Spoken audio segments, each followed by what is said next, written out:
Madame, Monsieur, bonjour et merci de nous rejoindre en Côte d'Ivoire, les 8e journées de médecine militaire. Thème retenu, le service de santé des armées dans la riposte contre la maladie à Covid-19, bilan et perspectives. Événement organisé par la direction de la santé et de l'action sociale des armées, structure sous tutelle du ministère d'État, ministère de la Défense. Les participants ont planché sur la gestion prévisionnelle du coronavirus dans les armées. Toujours en Côte d'Ivoire, la célébration de la Journée internationale des personnes handicapées. La Confédération des personnes handicapées a animé une conférence de presse.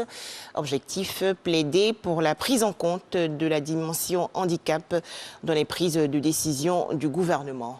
Les précisions dans ce reportage de Marie Trierou et Salima Toudia.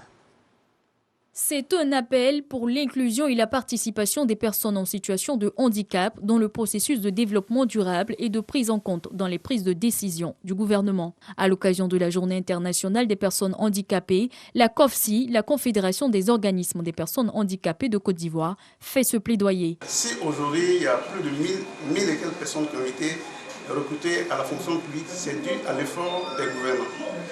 Et depuis l'accession du président Alassane, plus de 1058 personnes qui ont été recrutées. Et nous demandons encore au président d'en faire plus, de prendre des décrets pour encourager le secteur privé à emboîter le pas à l'État.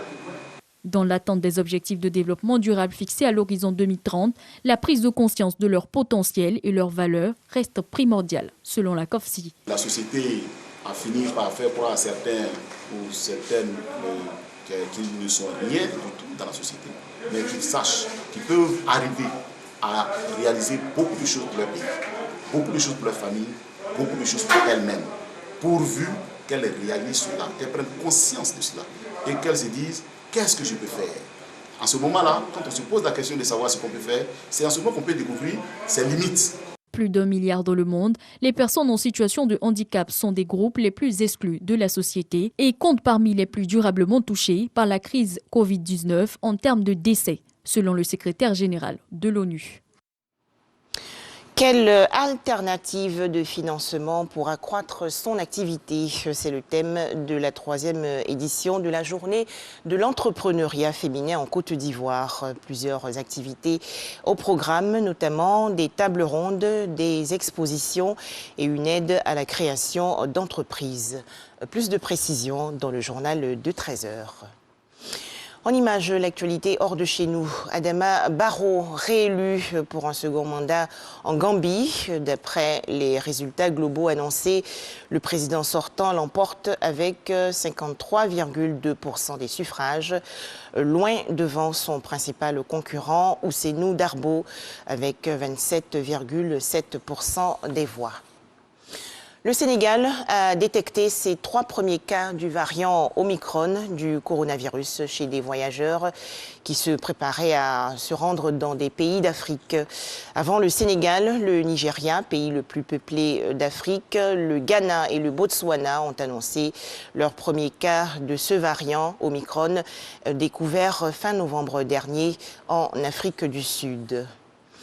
En Birmanie, 4 ans de prison pour l'ex-dirigeante Aung San Suu Kyi.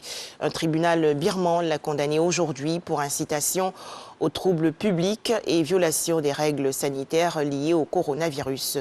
Aung San Suu Kyi risque des dizaines d'années de prison si elle est reconnue coupable de tous les chefs d'accusation, notamment la corruption et la fraude électorale. Enfin, les tensions entre l'Ukraine et la Russie. Le président russe Vladimir Poutine et son homologue américain Joe Biden vont s'entretenir demain, mardi 7 décembre 2021. Les discussions entre les deux hommes vont porter sur les velléités présumées de la Russie d'invasion de l'Ukraine. Pendant ce temps, aux alentours de Kiev, la capitale ukrainienne, des civils se préparent à l'éventualité d'une attaque massive de l'armée russe sur les grandes villes ukrainiennes. Voilà, merci de nous avoir suivis. Plus d'informations dans le journal de 13 h.